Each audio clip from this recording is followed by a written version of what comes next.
आज के इस विश्लेषण में हम आसमान की उन गतिविधियों और हमारी जमीन की स्थिरता के बीच मौजूद एक बेहद गहरे और रहस्यमय कनेक्शन को डिकोड करने वाले हैं। ब्रह्मांड में होने वाली इन खगोलीय घटनाओं का हमारे जीवन पर क्या असर होता है? यह एक ऐसा सवाल है जो सदियों से इंसानों को अपनी तरफ खींचता रहा है, और वृषभ संक्रांति ठीक इसी रहस्य को गहराई से समझने की एक बहुत ही अहम चाबी है।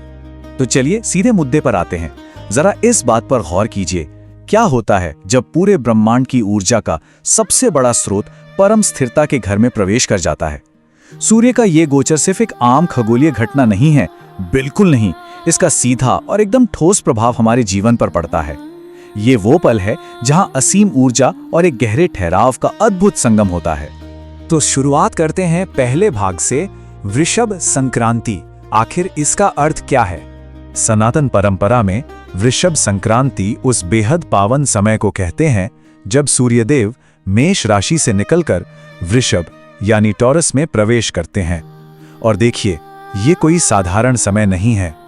ये आध्यात्मिक रूप से एक अत्यधिक ऊर्जावान और महत्वपूर्ण क्षण है।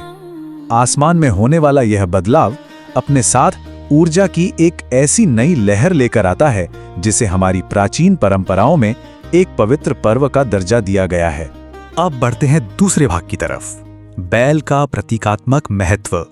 अब यहाँ जो सबसे दिलचस्प बात है वो ये है कि वृषभ यानी बैल असल में किन चीजों का प्रतीक है?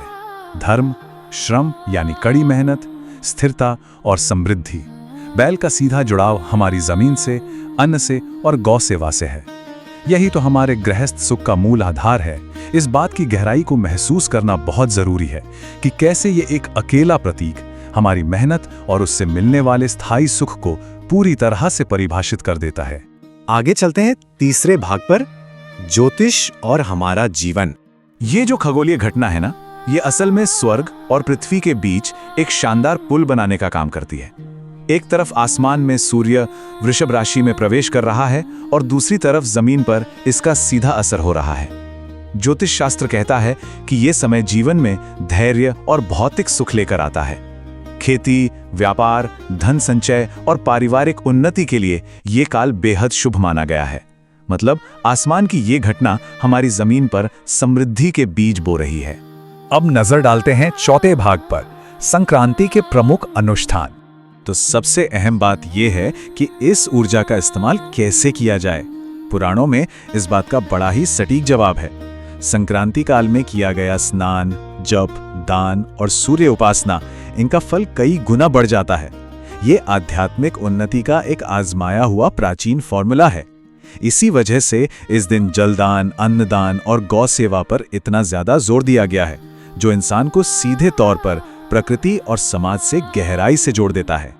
और हाँ, इन अनुष्ठानों को करने की एक बहुत ही स्पष्ट और व्यावहारिक विधि भी बताई गई है। सबसे पहला कदम है प्रातःकाल स्नान करके शुद्ध होना। इसके बाद एक तांबे के पात्र में जल तैयार किया जाता है। इस जल में लाल फूल, अक्षत यानी साबुत चावल और थोड़ा सा गुड़ मिलाया जाता है, और अंत में सूर्य देव को यह जल अर्घ्य के रूप में अर्पित किया जाता है। ये विधि प्राचीन ग्रंथों के ज्ञान को रोजमर्रा की जिंदगी का एक बेहद आसान हिस्सा बना देती है। अब आते हैं पांचवें भाग पर, शिव और सूर्य की उपासना। ये बात तो हम सभी जानते हैं कि वृषभ भगवान शिव का प्रिय वाहन है, और इसी वजह से ये दिन और भी खास हो जाता है क्योंकि आज भगवान शिव और सूर्य देव दोनों की पूजा का विशेष महत्व है। बहुत से साधक इस खास दिन पर नंदी महाराज का पूजन करते हैं। उनका उद्देश्य क्या होता है? अपने जीवन में उसी अटूट स्थिरता और सुख को पाना जिसका साक्षात रूप स्वयं वृषभ है। अब अंत में ये पूरी चर्चा एक बहुत ही गहरे सवाल पर लाकर खड़ी कर देती है। आज की इस बेहद तेज रफ्तार और भागदौड़ भरी दुनिया में बैलगाहों का ये प्राचीन उत्सव हमें धैर्य और स्थिरता के असली मायने के बारे में क्या सिखा सकता है? ब्रह्मांडीय ऊर्जा और पृथ्वी के इस मिलन को समझना ये सिर्फ किसी परंपरा को निभाना नहीं है, बल्कि ये अपने ही भीतर उस ठहराव और शांति को खोजने की एक यात्रा है जिसकी आज के समय में शायद सबसे ज्यादा जरूरत है। जरा सोचिएगा इस बारे में।